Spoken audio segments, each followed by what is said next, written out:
Welcome to the Wayne Public Library's virtual author chat. My guest today is Joe Okaly. I should have checked. That's correct. It's close. It's It's Oakley. close. Oakley. Sorry, Joe. Joe Oakley currently is the owner of New Horizons Wealth Management, a husband, father, and a coach. Helping as many middle class families as possible is the goal for all of his combined ventures, whether it be through advising traditional clients, producing podcasts, authoring books, or producing online resources. Graduating with honors from the College of New Jersey, he worked for New Horizons Wealth Management for over 15 years, working his way up from intern to financial advisor before eventually purchasing the firm from his mentor and the firm's founder. His goal for the future is to help over 100,000 middle class families make their lives more enjoyable by removing financial anxiety and uncertainty through financial education resources. Joe holds Series 7, 24, and 66 securities licenses, as well as a CFP and CFS designation. He also has life, health, and long term care insurance licenses. His wife, Lauren, was a teacher and now works from home as a lead social media marketer so as to be able to be there for their children. They reside in the Packanack Lake community of Wayne, New Jersey. In his spare time, Joe enjoys traveling with the family, woodworking, home improvement projects, gardening, and serving as the grounds governor for Packanack Lake community. Welcome, Joe. Please tell us a little more about yourself and your book, The Financial Pinwheel. Well, thanks so much for having me, Janette. The bio sounds a lot longer when you have it all read out there. It looks a lot shorter on paper, so I don't know how much two more I can add there. But I love living in Wayne. I love being in this area. I grew up in Denville, and so Lake Communities in Denville brought me to Lake Community in Wayne, and my wife is from Nutley, so it was a great fit, and really happy to be part of this community. Okay. Um, so my first question for you was just the title. What is the significance of the title, The Financial Pinwheel? Yeah, so as you read in my bio, I've been a financial advisor for a long time. It's now getting close to 20 years. But when I first started and I was learning all of this kind of financial stuff, and then I would slowly kind of apply it to my own situation because if I'm learning how to help other people with their finances, I also want to do it for myself naturally if I have that information. And what I quickly found is now with kind of different eyes and ears being around family and friends, I would hear them talk more about money or notice it more. So they might say that I'm having trouble, saving enough, or I'm having trouble with expenses, or too many jokes about having to work forever, or too many jokes about having to just send your favorite child to college. And it kind of planted this seed for, I want to create something at some point to be able to put out there into the world to help people because it seems that financial education and literacy is not something that's really prominent enough. Everybody has jobs and everybody's going to work, everyone's going to have to manage their money, but we really don't teach to it all that much in schools. And so I felt very gifted. I felt like I received this knowledge that most people don't get. And I wanted to, like I said, really pass that along to people at some point in time. So as time went by and I learned more and I started to kind of organize the frameworks of what I wanted to share with the world, my daughter actually was the one that helped me complete the circle because a couple of years ago, when she was a little bit younger, she had a pinwheel in our backyard and she blew into it and she was getting frustrated because it spins just for a little bit and then, it stops. So then she asked Dad, "Hey Dad, can you help me spin the pinwheel more?" And so I would blow into it and then it would spin more and we held it up into the air to get the wind in it, but it would always stop, right? It can't go forever. And so what Avery, my daughter, said was kind of, Dad, how can we make this pinwheel spin, perpetually, forever? How can we do that? And while we can't do that in the real world, it made me think that that is such a great metaphor to work off of when it comes to finances. So that's kind of the idea of where the financial pinwheel was born because we all have this financial pinwheel, this lifestyle that we want to lead. And so spinning the pinwheel is basically giving enough financial energy from our working to have it spin round and round. And we all have different looking pinwheels. We have different size pinwheels. Some are bigger, some are smaller, but they all require this financial energy to spin. And I'm assuming that most people in this world don't want to have to go to work to spin the pinwheel forever. And so we need to make sure that we're saving enough of that financial energy while we are working so that we have enough energy built up down the road to spin that pinwheel without working down the line. So Avery, my daughter, was really the last part of that circle to bring it all together and bring that metaphor into focus so that I would have that theme to go off of when writing the book. So with the theme, and with having heard all the conversation, what inspired you to actually get down to business and start writing the book? And then how So long did it take you? yeah, yeah. I mean, when I was younger, and if you asked me, will you write a book one day? I would say absolutely not in a million years. I did not think that I would be somebody that could actually write a book.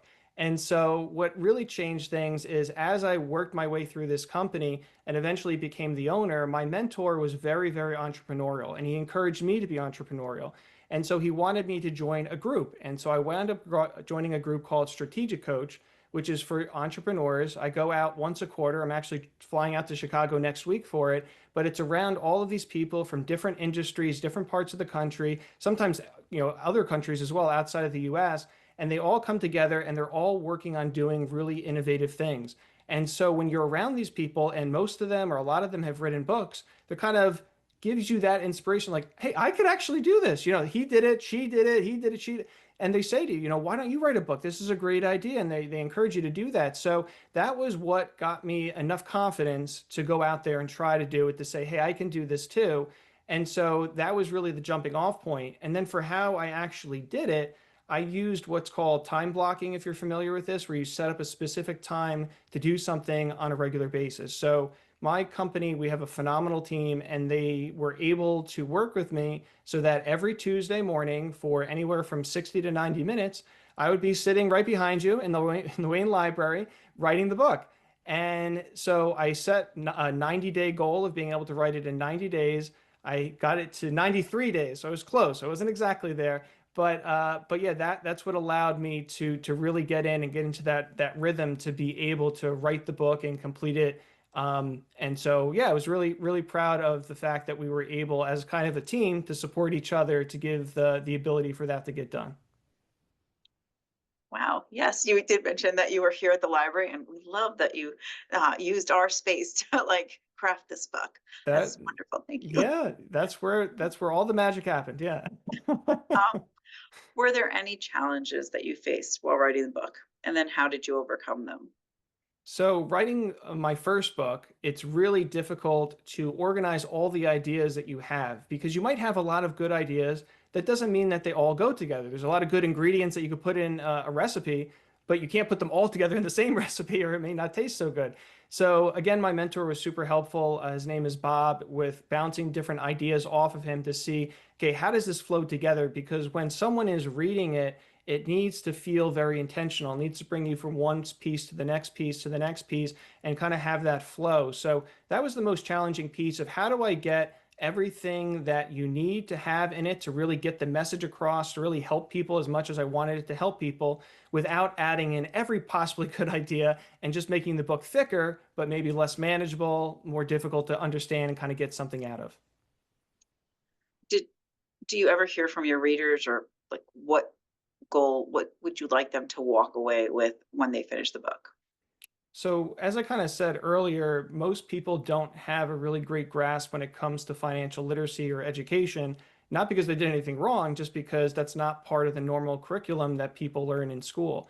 And so, what I would like people to walk away from when they read the book is really just at a minimum a very high level understanding of how the four main parts of your finances interact with each other: what you're spending, what you're saving, how you invest, and how you protect what you already have. So those four main elements, it may seem for most people that it feels like random words on a piece of paper that are scattered everywhere. 401k, life insurance, cash, dividend, all these random words that you hear. But they all kind of do go together. And so you want to just kind of be able to have enough of an understanding to know, okay, that little word goes in that bucket, that word goes in this bucket over here. And I see how these four main sections support each other in a kind of a circle around me. Yeah, I'm one of those people. They're all just words. I try to understand, but I'm going to pick up your book. All Um, right. um, how did you ensure that the advice that you provided in the book remained realistic and not overly idealistic? Well, that's a especially good question because it's really challenging when it comes to finances because what could be really technically accurate may not really be that easy to understand. So if the whole book was talking about expected return and standard deviation, I'm guessing that it wouldn't be super interesting. Most people don't, go home at the end of a long workday, cozy up on the couch and say, I really want to read about standard deviation. So on the other hand, though, I didn't want it to be so light where it really wasn't providing anything beneficial. If it was just all like very light stories and things of that nature, I don't know if people could have walked away with enough practical help to be able to implement positive change in their life. So the metaphor was really kind of the most important part of this, of trying to help it be accessible, help it not be too financially jargony, to have it be something that people could relate to. Everybody has seen a pinwheel, they've held a pinwheel before. So that imagery is kind of the biggest point that we went off of for the book, to try to tie all those pieces together. And I tried to design it in a way where if you just want a high level understanding of how some of these main elements come together, that's fine. You could just read it for that. If you really want, though, to kind of go through the expense piece and figure out how much you're living off of, how big your pinwheel is, there is a 5-minute exercise to do that. If you really want to know how much you're saving, there's a 5-minute exercise to do that. If you want to know how much life insurance you should have, there's a 5-minute exercise to do that. So a lot of little easy digestible steps that if you want to take, you can, but if you don't want to do that, you don't have to either. So that was where we kind of landed in the middle. You mentioned that you used the library as the location where you wrote the book, and you had these 60 to 90 minute windows of time that you wrote in. Were there any other rituals that you had while writing the book that got you in the zone? Well, being in the same location all the time definitely helps you. And I intentionally wanted it to be a separate location. So I didn't want it to be my house, because sometimes I write in my house, or sometimes I may work in my house, or I live my family life in my house. So it has multi purposes. I wanted to go to a place where all I did in this place was write. That's what I did. So I tried to write in the same seat. It didn't always work. It was directly behind you in the back. That's where I was trying to always write every week. Didn't always work, but I tried to sit in the same seat. I wanted it to be a separate location from work or from home. And then the last thing that I would do is, on my way to work, I would listen to different audiobooks. And those different audiobooks, I tried to pick ones that had the right pacing, the right tone, the right message or wavelength that they were on, so that it was kind of setting up my brain to kind of emulate that. I wanted to write in that way. So if it was something where the author was talking really, really fast or way too slow, then it would really not put my brain in the right wavelength to write my own work. So I tried to kind of marry what I was listening to get in the right zone before I got to the library. So now you have a completed manuscript. How was it that you connected with your publisher, Ethos Collective? And what was your publishing journey? So Ethos is owned by a member of the Strategic Coach group that I mentioned earlier. And so he caters to entrepreneurs a lot. So he has a great system in place to help entrepreneurs get published. And also, along with that, he has a lot of IP protection, intellectual protection systems and procedures as well. So when you're looking at doing something like I'm doing, where I'm hoping to be able to leverage these concepts to really help a lot of people in this world, having the intellectual property, copyrights and things of that nature to protect your information was really important. So, having that Ethos as a partner for what I was doing in my background was super, super helpful. And it just really fit knowing him from my other group. Um, so for your readers, have you gotten any feedback from your readers? Um, did you use any early readers for your book, for editing purposes? You did mention your mentor did Mhm. assist you in choosing some of the things to include or not include. Um, but was there anyone else that you used, like beta readers is what they often are called, to go over the book and give you some feedback? I didn't have any beta readers. I did have obviously an editor from Ethos that helped me go through the work, and that was really helpful, because you speak and talk and write in a certain way a lot of times. And so having somebody else with a little bit of a different perspective go through it was really helpful in certain instances. So I would have maybe a sentence or a paragraph that I would say, this is really great. And then they would go through it and take the same words, but just kind of rearrange them a little bit differently. And I was like, no, that's actually what I wanted to say. That is even clearer. So having a great editor to work with was really helpful in taking it to that little bit of a higher level. So some of those times where maybe the verbiage was a little bit confusing, they were able to really iron it out. And because obviously I want people to be able to read it and digest the information with as little difficulty as possible. So having a good editor was really important in that process. Okay. So probably one of the biggest things for authors is marketing and promotion. How have you handled marketing and promotion for the book? So far, most of it I've been doing myself to this point in time. Ethos does give you a number of different pieces to work off of. There's also a launch video with the founder of Ethos. And now I am going to be working with some outside firms as well to handle assisting with the promotion. I really like talking. I like talking to you. I like getting out there and talking to people. I don't really want to become an expert in marketing. And so if you're not going to be the right who for yourself to do something, you have to find the right who outside of you to do that. So that's what I'm working on now. And so we'll be working on a campaign coming up over the next couple of months here. So really excited to do that as kind of the next step. I've asked about readers a couple of times. Do you hear from them, and or can you share a memorable reader encounter that you've had? Yeah, so the most memorable one that I had was actually from another advisor. And so which is, this book was not written for advisors. This book was written for people that are not advisors that can try to, learn the things that kind of help themselves along. And so he wound up downloading the book and listening to it on a flight. And when he got off the flight in the airport, he was so impressed with the book and how it was put together that he stopped, found my number, and called me to talk to me about how much he appreciated the book and how it was put together and how digestible he thought it was for people to be able to understand. And went as far as to say, a lot of times I can't work with everybody. They might not be the right fit for me, whether it be assets or income, whatever it might be. But I'm going to buy 10 to 15 copies of your book so I can at least give them a gift if I can't work with them and give them something that they can use to help themselves financially. So to have another advisor have that strong of a reaction appear in your field was really awesome. And it just really made me appreciate him, but also the fact that, I took this journey and put in this effort if people do have that reaction to That is a great story. Thank you for sharing that. That is it. really great. So um, those were my questions. Mhm. But now I often ask authors, is there something that you always want to talk about that you don't often get the opportunity to discuss during an interview? Could be about the book, could be about something totally different that is part of your life that you don't say much about. Well, I think from one item here, I would say just kind of the library. I don't want to understate.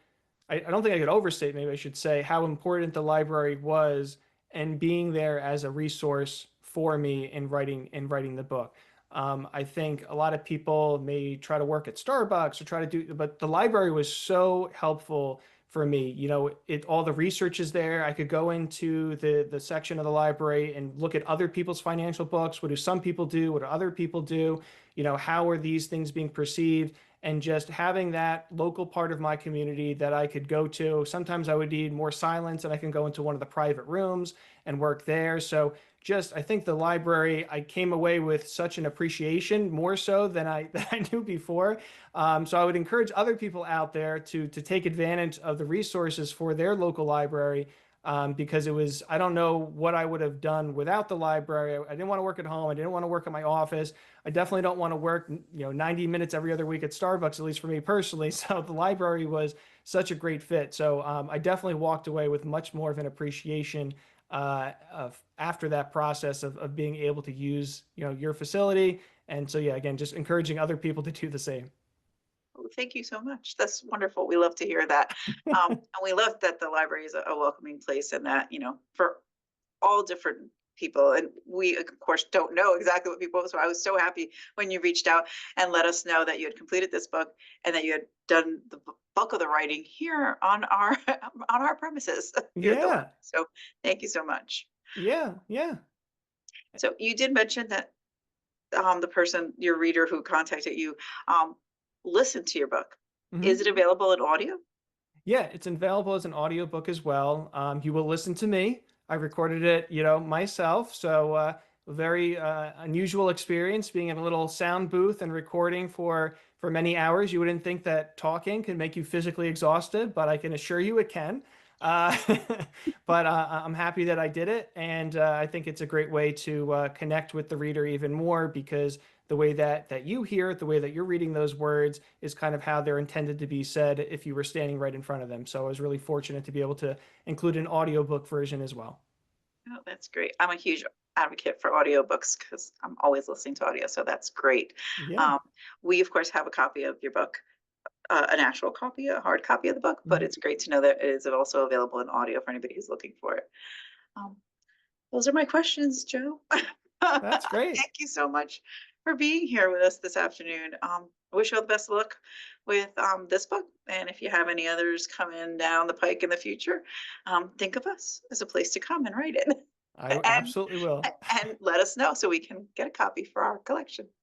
Absolutely, I definitely will. And last thing I'll just kind of leave off with is anybody else that's out there who, finances are a normal thing. If you feel a little uncomfortable when it comes to finances, that's actually how most people feel. Most people have some degree of intimidation. So whether it's my book or my online videos and resources that I put together or somebody else, there's a lot more out there than you may think. You're a lot more capable than you know. And so if you just kind of get the basic, most important strokes in order, you're going to feel that financial relief. You're going to feel more confident about how you're situated. And that just frees you up to enjoy life more today with your family and everybody that you care about.